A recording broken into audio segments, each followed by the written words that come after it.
Mayong udto sa inyong tanan, isa ka mainit na hapon sa inyong tanan.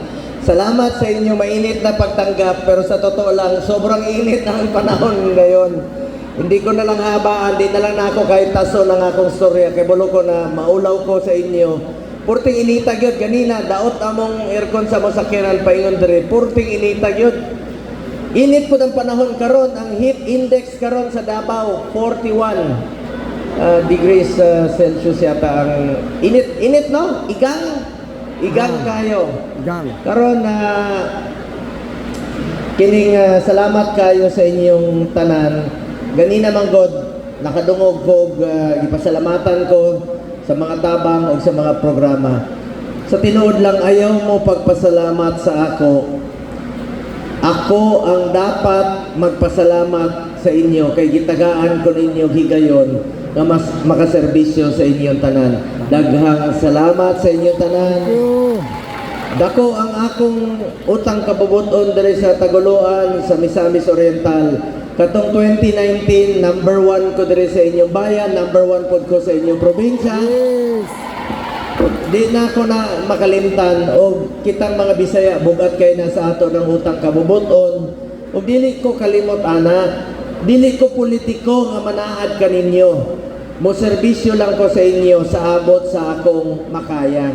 Di mo kadungog sa ako nga manaad nga ako si inani wala gyud. Ining kamot lang ko intaon og trabaho, pareho ra ta, probinsyano ra pod ko, silingan lang man ta, taga Davao ko, taga Cagayan mo, taga Misamis, silingan lang ni ato ang rehiyon.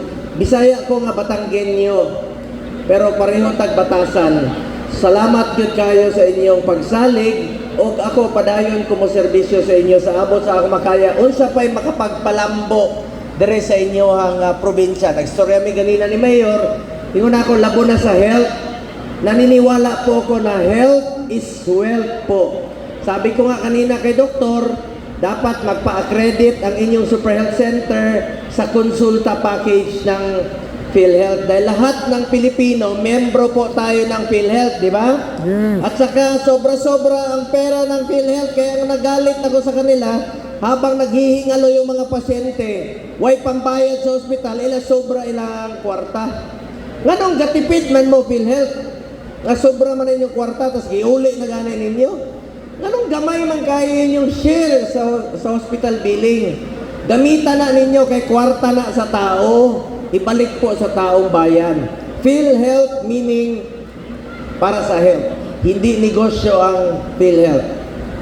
Insurance niya na meron tayong masasandala. Ngayon, no, isingit ko na lang po, dahil pareho kami ng advokasya ng ating mayor, ito pong PhilHealth, binantayan ko, naka 13 hearings na po ako sa Senado, tungkol sa PhilHealth at saka sa HEA ng health workers. Finally, last year, nabayaran na itong 27 billion sa HEA sa atong mga health workers.